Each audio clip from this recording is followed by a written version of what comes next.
And that's when things got hectic and my anxiety started to kick in.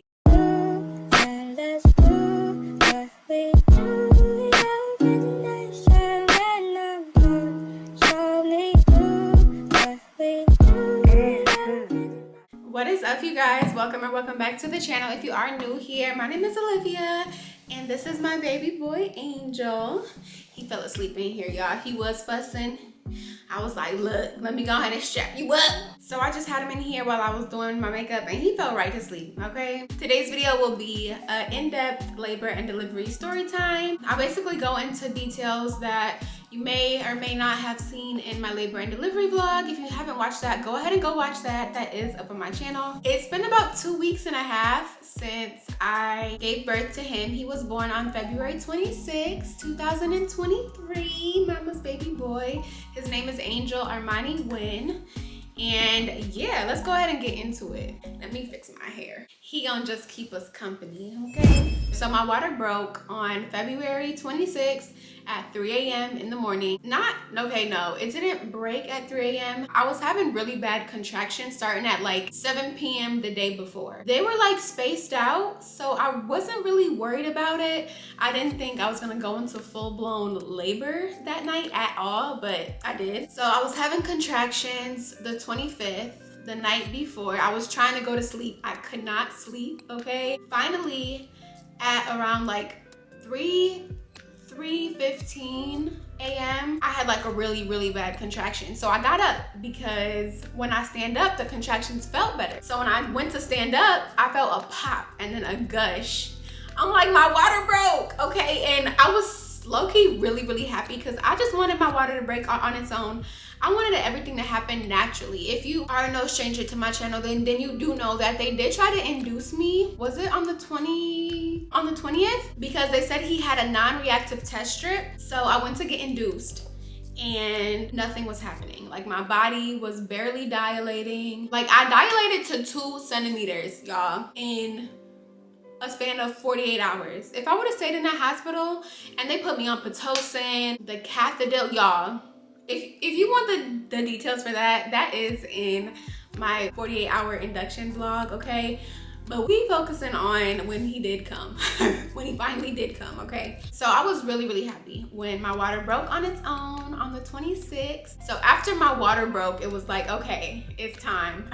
Because me and my fiance were debating on going to the hospital because my contractions were really bad that night. So I'm telling him how bad they are and he's like, well, should we go to the hospital? And I'm like, I still thought it was too early, right? But then once my water broke, it was like, okay, it's time to go to the hospital. So I rushed to get everything because we had things packed, but then again, me being extra, I just had to bring some extra stuff. So I hurried up and got my stuff together. My mother was here as well. She flew in on the 20th. My due date was the 23rd. And then I went into labor on the 26th. So yeah, he did come 3 days past his due date. But anyway, so yeah, my mother was actually in this room. So once my water broke, I came in and I told her like, my water broke, like it's time to go. So me and my fiance rushed out and then my mother came to the hospital afterwards. So once we got to the hospital, they put me in this thing called triage, I guess. And basically that's like a big room. It's not like your own room. It's like multiple beds and they're separated by a curtain. They basically just put me in there. They told me to pee in a cup so they could make sure that my water broke. You okay? After that, they had to hook me up to an IV. And when I say, y'all, when I went to get induced, they got my IV in one poke. This time, once I actually go into labor, they poked me a total of 6 times, I think. They poked me in this arm, in my hand, in my other hand, in this arm. So like a total of 4 or 5 times until they finally got my IV. So they confirmed that my water broke. They gave me an IV and then she checked to see how far dilated I was. I think I was like 4 centimeters dilated once I got to the hospital. So they assigned me to a room. My contractions were really bad.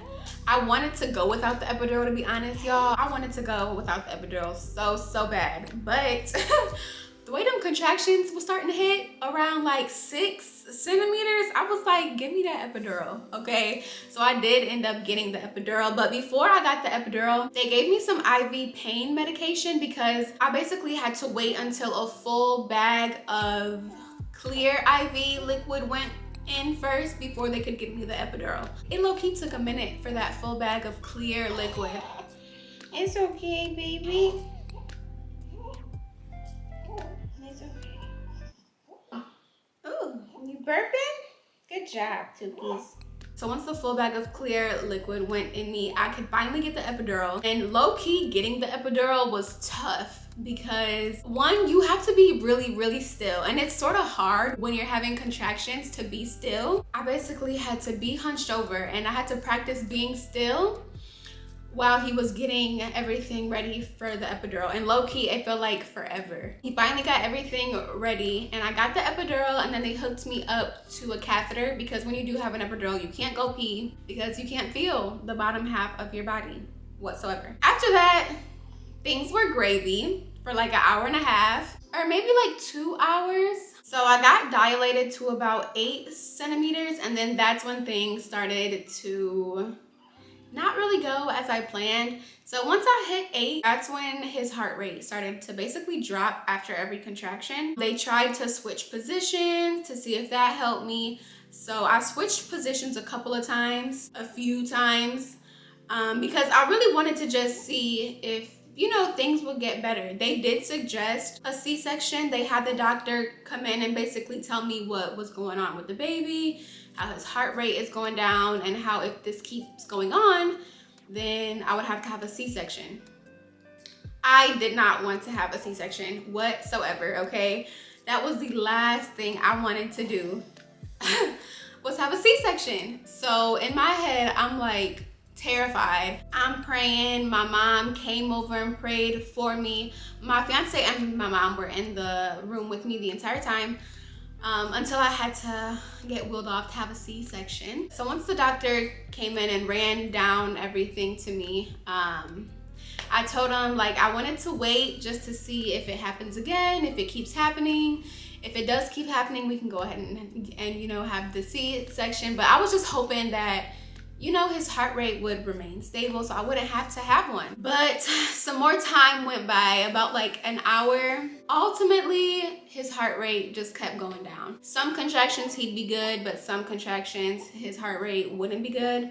So ultimately, it got to a point where it was like, okay, we've tried everything. We've tried to give it time. We've tried to switch positions, and still the same thing was happening.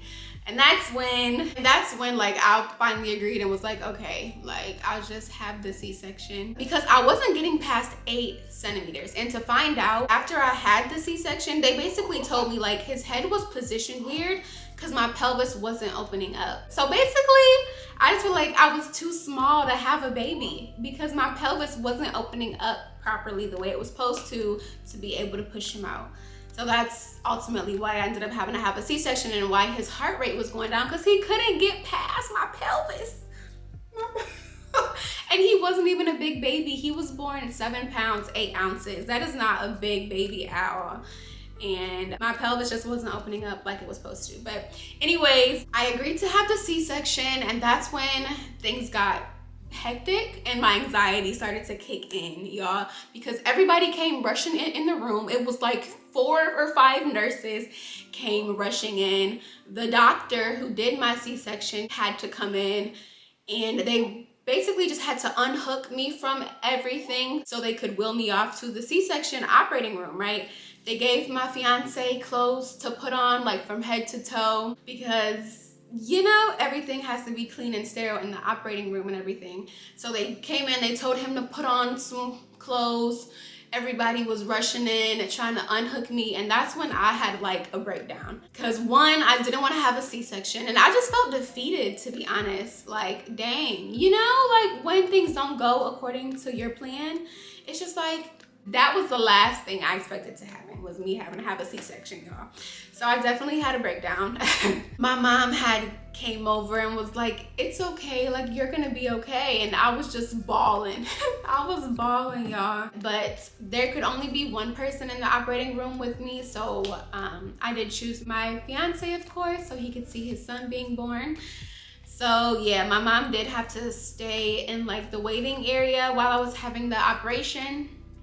So unfortunately, I wish she could have like watched through like a window or something, you know, something. But my fiance, the pictures my fiance got, y'all, they're live too. And he was taking pictures as they were like pulling him out of my stomach. If I would post them like in the video so y'all could see.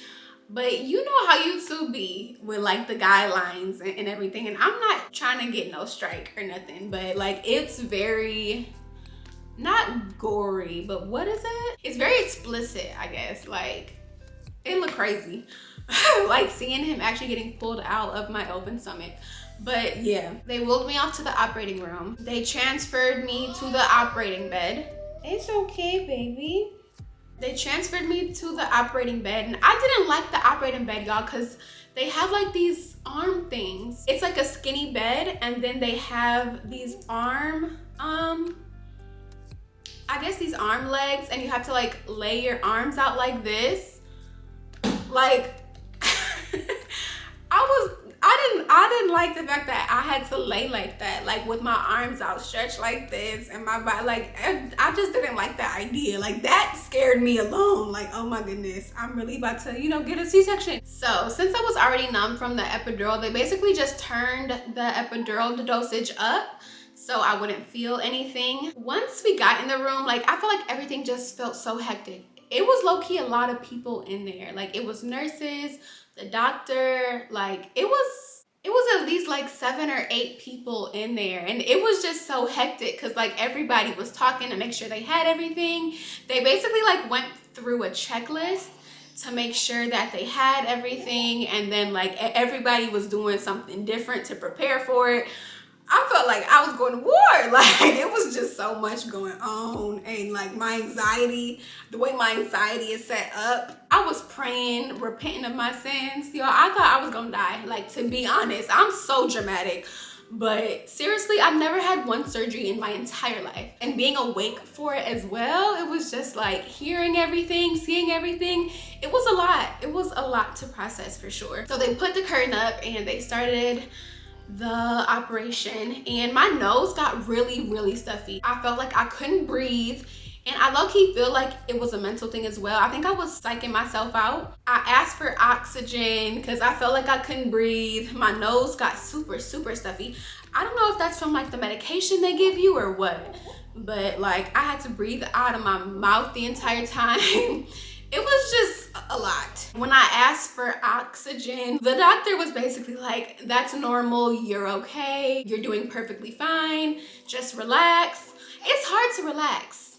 It's very hard to relax in a situation like that, y'all. So they were operating on me, and then he was born at 12:11 p.m. in the afternoon. Okay. So yeah, at 12:11, I heard my baby cry. And my fiance was taking pictures. He was so happy. He was crying. And it was just a beautiful moment to, you know, like finally see your child. Well, I couldn't even see him.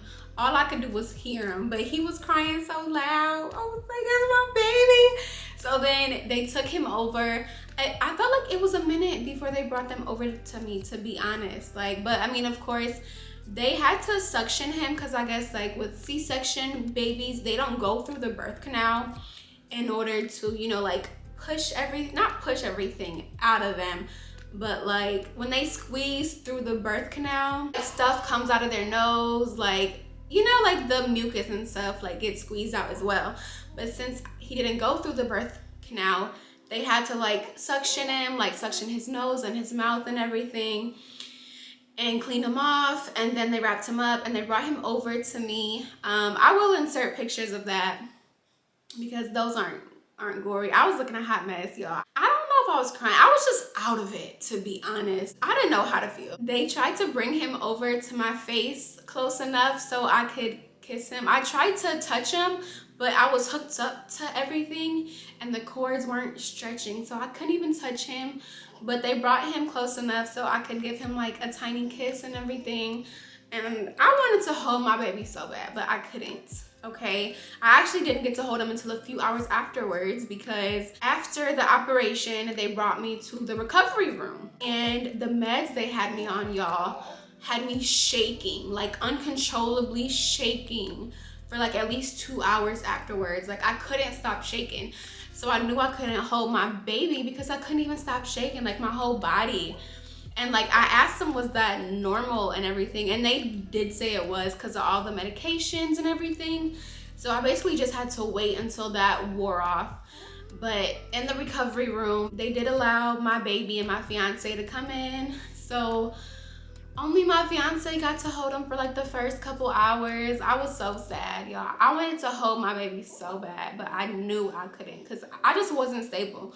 Like I was legit, like my whole body was just like this, like for an hour or two at least. I was so irritated, but I was just happy because, you know, like we finally had our baby.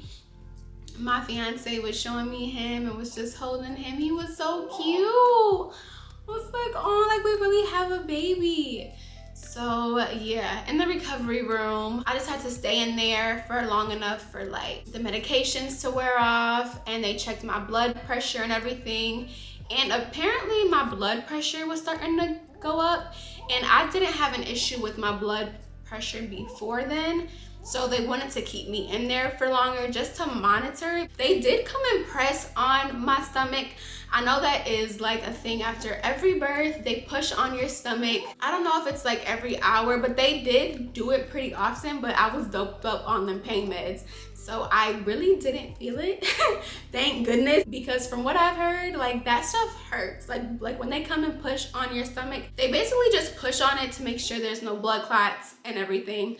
But yeah, I was doped up on them pain meds, so I couldn't even feel it. The nurse kept asking me if like I was in any discomfort or pain, and I was like, no, I can't feel it. After my blood pressure went back down to normal and the meds wore off, they wheeled me to the postpartum unit of the hospital, and that's when I could finally hold my baby. I could finally hold my baby after like 3, 4, or 5 hours, y'all. I didn't get to hold my baby. I don't know exact, but it felt like forever, because I went through the operation and then I had to recover, and then I had to wait till the meds wore off, and then finally in the postpartum unit was when I could finally hold my baby boy. And I was so happy. I was like, we really have a baby. Like, oh my goodness, like he's really here. And that's when he got his shots and everything. And me and him did skin to skin for the first time. And I did try to breastfeed. Of course, my milk didn't come in yet. I don't even think my colostrum came in yet. But they do say like still it's good to put them on the boob just so your body can, you know, like get familiar with it and then start to produce milk. Yeah, I finally got to hold my baby. At this point, I'm still bed bound. I was basically bed bound for the whole first day. I was still hooked up to the catheter, but the next day they took the catheter off. The nurses helped me to the bathroom for the first time. One thing I can say is I'm glad I didn't have to go through like the recovery process of my vagina. It didn't hurt to pee after. It didn't hurt to poop after. After the first full day, I could finally get up, and I was in pain, but I did bring a postpartum waistband with me, and they were gonna give me one, but I told them that I brought my own, and they basically told me like to wear it because 1, it holds you in place. 2, it makes your incision feel so much better because it's not like your skin is stretching. Like it basically prevents your skin from stretching and everything. It keeps everything in place. It keeps your incision in place. It keeps your insides in place. It makes it feel so much better. They also told me to get up and walk. They did say that like that helps with the healing process as well. So the second day I was able to get up and walk, go pee. They did tell me that I did have to like pass gas before they discharged me, and I did end up passing gas that day as well. I was just really recovering really well, to be honest. Thank goodness, okay? And then with the pain meds and the postpartum waistband, The pain was minimal. Of course, it still hurt, but it wasn't as bad as it would have been if I didn't have that postpartum waistband. Y'all, if you have to have a C-section, or even if you don't, a postpartum waistband is definitely a good investment. I got my postpartum waistband off of Amazon for like 20 bucks, y'all. Like, you don't even have to get some expensive fancy waistband. And the nurses also gave me the okay to sleep in it as well. So I was gravy, okay? And it also helped me like snap back pretty quick.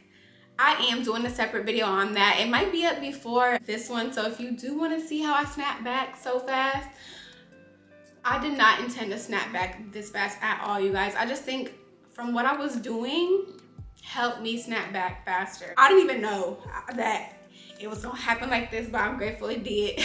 I was on pain meds and stool softeners the day after.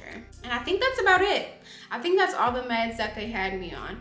But I know they had me on like a few different pain medications because of course, like after a surgery, it's gonna hurt. So yeah, I was on a few different pain meds, but I was cool. That was basically on Monday. So we just chilled in the hospital on Monday. And then on Tuesday was when they discharged us. I was healing really, really well. The baby got his shots and he got his bath and he was okay. So they went ahead and discharged us, and then we brought baby boy home. That is the end of my labor and delivery story. That's my experience with it. And to be honest, you guys, I was so terrified of having a C-section because of the scar I thought it would leave. And you know, just the whole idea of having to have surgery. It's really not that bad. Not that bad at all. The scar is minimal. It's super, super low. You can't even see it. Like my underwear covers it up. Like it's not bad at all. I'm definitely an advocate for C-sections now. If you do have to have one, it is not bad, you guys. It is a bit hectic, I will say that. It definitely triggered my anxiety in a way, but it was not that bad. And the recovery is not that bad as well. They give you pain medications. As long as you got that postpartum waistband and then pain meds, girl, you will be all right, okay? A C-section is not the worst thing in the world at all. To be honest, I wouldn't mind having one again. My doctor actually, he did say, because me and my fiance do want 2 kids, so he did say for our next kid that it would probably be best just to go in through the same cut and have a C-section a second time as well, because basically, like, since my pelvis wasn't opening up the way it was supposed to, and since he wasn't even like a really big baby, my pelvis should have opened up. But yeah, so because of that, my doctor or my OBGYN is recommending a second C-section. I do want to try for a VBAC though. I do want to try for a vaginal birth with our next one, but the next one ain't coming for some years. For some years. Like, I'm cool with waiting like 5 years. Okay, like I'm not trying to have another kid anytime soon, okay? But for the next one, I do want to try for a VBAC. I just want that natural birth experience. I would say I want to try without the epidural, but I couldn't even do it this time, girl. And I was only 6 centimeters. So I'll definitely be getting the epidural when I try for a VBAC. I do want to try a water birth though, to be honest. So maybe scratch all that, because I do want to get like a midwife and try for a water birth. But the thing is, if my pelvis doesn't open up the way it's supposed to, like that could be bad. I don't know, but I got time to think about that. So yeah, that is the end of this video. Okay, thank you guys for watching. If you did make it to the end, don't forget to subscribe to my channel.